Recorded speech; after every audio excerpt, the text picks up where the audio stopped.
Salut YouTube, aujourd'hui ça va chauffer dans les Bermudas. On va parler refroidissement. Vous connaissez ma 500 SL et je trouve que depuis un certain temps elle surchauffe un petit peu, plus que ce qu'elle devrait. Donc ces moteurs sont connus pour chauffer assez fort, mais là, vu les températures qu'il fait, c'est pas très normal, elle dépasse les 100 degrés, elle devrait pas. Donc je vous retrouve dans 2 minutes sous le capot pour vous montrer ce qu'on va faire. Bon alors nous voilà sous le capot. Alors la première chose à faire, on enlève le cache qui est là, que j'ai déjà enlevé. On enlève ça, on le met à l'arrière du ventilateur et on enlève ce cache là qui est tenu par deux clips par ici, je sais plus, oui, deux clips qui tiennent. Et ensuite on va déboîter le radiateur pour pouvoir le bouger ici. Et ça, on verra ça plus tard. Première chose qui nous intéresse, est-ce que vous voyez bien, ouais, ici on a le ventilateur avec son enfin c'est pas le Calorstar, c'est le, j'ai perdu son nom.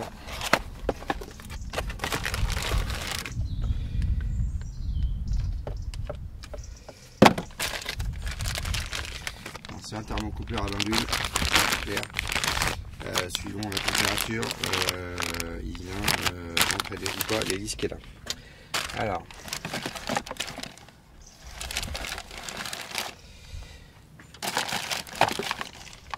premier test que vous pouvez faire à froid, c'est tourner l'hélice. Il doit y avoir une certaine résistance. Là, on l'a. D'accord. Là, je sens la résistance. Si déjà à froid vous n'avez pas de résistance, c'est qu'il est mort. Ça, c'est sûr. Ça, c'est la première chose. Et ensuite, vous faites la même chose à chaud. Quand c'est chaud, normalement, il doit être quasiment prise sur le moteur. Or, sur la mienne, ce que je me suis rendu compte, c'est que quand il fait très chaud, quand le moteur chauffe, je pense qu'il n'y a pas assez de couplage et il ne tourne pas assez vite. D'où les chauffes de mon moteur. Donc, on va changer ce coupleur. Il faut que je retrouve son nom. À chaque fois, il m'échappe. Et deuxième chose que je voulais vous montrer, c'est ici. Vous voyez, j'ai défait les trois vis ici. J'ai écarté le radiateur ici. Et vous voyez la merde qui coule là-dessous. Voilà. Donc entre le condenseur de clim et le radiateur, on trouve de la merde, ce qui vient empêcher le radiateur de refroidir complètement. Et là on voit pas bien, je vais aller chercher de la lumière. Vous verrez mieux au fond, il y a plein de merde encore.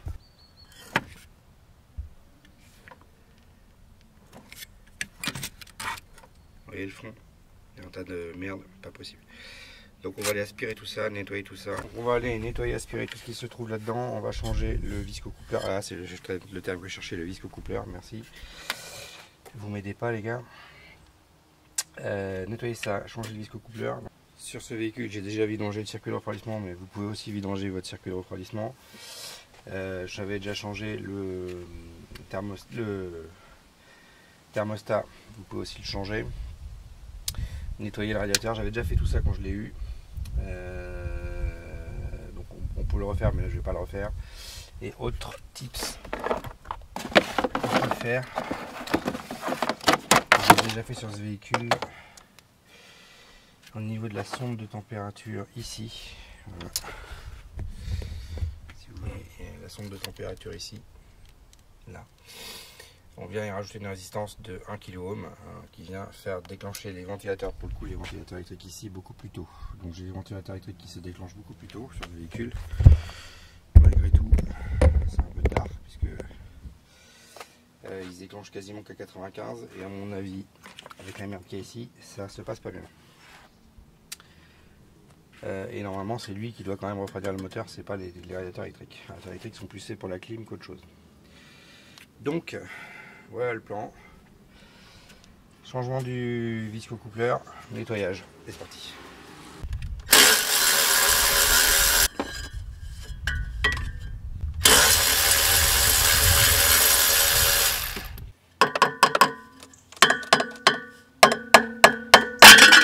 Voilà, donc première étape, on démonte l'hélice. Voilà, on peut enlever l'hélice. Vous savez quoi? Je vais passer la machine à ultrason. Bon, ensuite il vous faut une clé de 8 ici. Alors j'étais obligé de prendre une KN parce que les clés à cliquer passent pas ici. Voilà, donc là on va dévisser, j'espère que je vais y arriver avec la clé Allen, on va voir ça. Bon voilà, j'ai réussi à défaire la vis du Visco Cooper. Alors, toujours avec ça, mais j'ai pris une rallonge assez grande et ici avec ça, je suis venu bloquer la poulie là, en forçant. Si vous avez une baramine, c'est mieux, mais j'en avais pas. Vous venez bloquer la poulie en forçant derrière. Et donc du coup, une fois qu'elle est desserrée, ça vient tout seul. Voilà, voilà l'ancien Visco. Il peut sûrement être d'origine ou pas loin.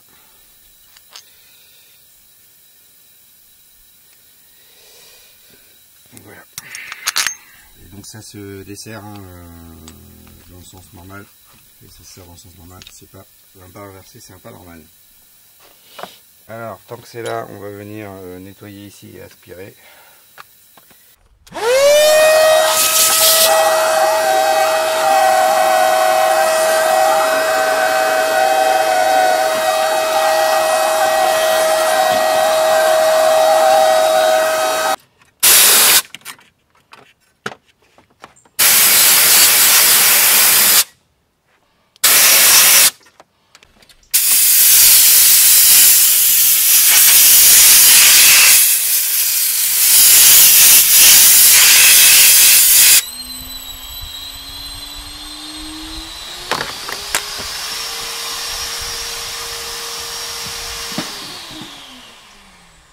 Bon bah voilà, moralité, soufflez vos trucs.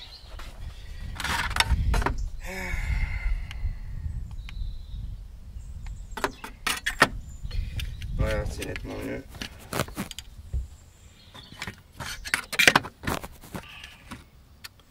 C'est pas parfait, mais c'est mieux. Bon, j'en ai grillé mon compresseur, je sais pas ce qu'il n'a pas aimé. Vous avez vu quand j'ai soufflé, toute la merde qui sort, donc voilà, moralité, nettoyer ça. Bon, maintenant on va remonter le Visco Coupler, et on est bon. On récupère la vis, on la remet dedans, on va faire.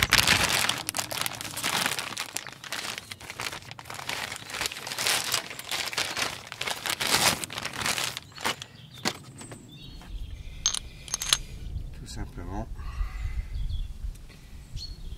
J'ai pas le coupe de serrage, il faut que je cherche. Je crois que j'ai un problème. Bon bah c'est pas le bon. Je sais pas pourquoi. Pourtant j'ai pris les bonnes refs normalement. Oui, celui-là est plus épais devant. Et du coup la vis convient pas. Bon, bah faut que j'aille vérifier ce qui se passe. Allez, on verra ça plus tard. Bon alors j'ai remonté ce que j'ai fait en fait. L'ancien donc est plus épais de quelques millimètres, donc il me manquait la vis arrive en fond de filet, donc j'ai rajouté deux rondelles ici au fond et c'est bon, j'ai pu le serrer, il bouge plus. Voilà, donc ça donne ça. Voilà, bon, comme l'ancien. Donc il reste à remettre l'hélice. Resserrer tout ça. On resserre le. Il n'y a pas de coupe de serrage, hein, donc je resserre le maximum que j'ai pu, tout en tenant toujours la pompe à eau ici pour pas qu'elle bouge. Et on est bon. Je remonte le tout en sens inverse et c'est bon. Ici on remet les clips pour tenir le radiateur. Donc ça vient comme ça. Si je ne dis pas de bêtises.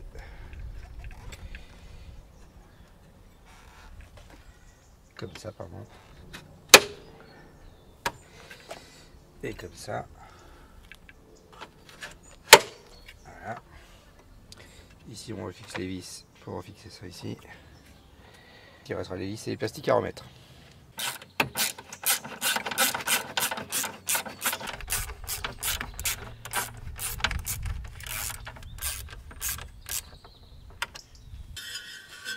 Ensuite on remet les vis, on la met dans le bon sens. Hein. Bon, là c'est facile, il y a les traces des vis, donc on sait dans quel sens elle va.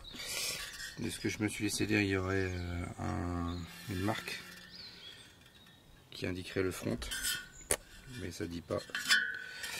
Puisqu'il y a une hélice dans un sens ou dans l'autre, elle va pas souffler dans le bon sens, donc mettez-la dans le bon sens. Donc, a priori c'est le numéro de série vers l'avant, c'est comme ça qu'elle était, donc on va la remettre pareil.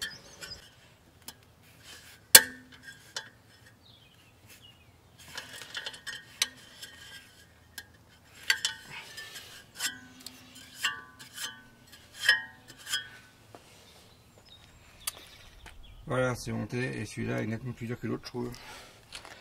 Donc l'autre devait quand même être bien usé. On s'en rend pas compte, mais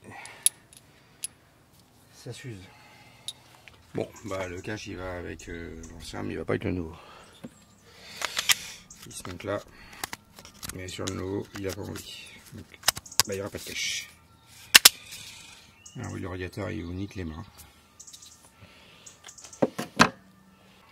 On remet les plastiques et c'est terminé.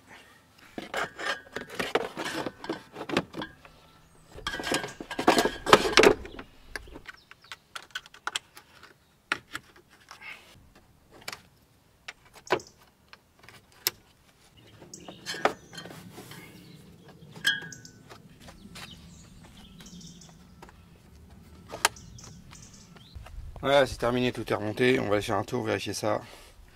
Donc maintenant, vous savez changer les viscocoupleurs. Vous savez nettoyer votre radiateur intérieur. Je pense que ça aurait mérité de le souffler plus, mais mon compresseur vient de mourir dans l'opération. Il est parti en flamme. Bon, c'est vrai. Pour ceux que ça intéresse, je peux détailler aussi ici comment rajouter la résistance. Ça déclenche les deux radiateurs en dessous, là, ici, de clim, beaucoup plus tôt. Mais malgré tout, il vous faut un viscocoupleur en bon état. Voilà, donc n'hésitez pas si vous avez des questions. Là, eh ben, je vais aller faire un petit tour et on va vérifier si ça a résolu le problème. Alors, elle chauffait pas à mort, mais elle montait à plus de 100 degrés alors qu'il fait 15-16 degrés, ce qui est normalement pas très logique. Elle devrait rester en dessous des 100. Elle peut monter à 100-110, mais uniquement par forte chaleur. Ce qui est normal pour ces modèles-là. Voilà, donc on va aller faire un tour et on va voir comment ça se passe. Bon, on va aller faire un tour. Alors clairement on tourne quelques degrés en dessous par rapport à avant, c'est sûr. J'ai pas dépassé les 100. Alors qu'habituellement, vous voyez ici, là, alors qu'habituellement elle pouvait allègrement dépasser, elle dépassait les 100 quand je la sollicitais, notamment en montée. Là c'est plus le cas et je vois dès que le rythme s'accélère au niveau du moteur, on voit clairement la température baisser. Donc le viscocoupleur fait son effet, c'est à dire que dès qu'on sollicite et que le rythme s'accélère, il fait baisser la température. Je vais vous montrer, là, je vais accélérer et vous allez voir.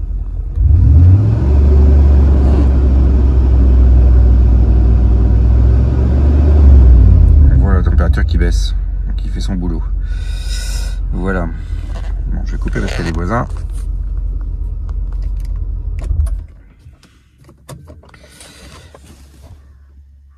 Voilà. Donc dès qu'on accélère fort, le viscocoupleur fait baisser la température, c'est clair et net. Ça résoudra pas le problème si vraiment on reste dans les bouchons où le moteur tourne très bas. De toute façon, le ventilateur tournera très bas.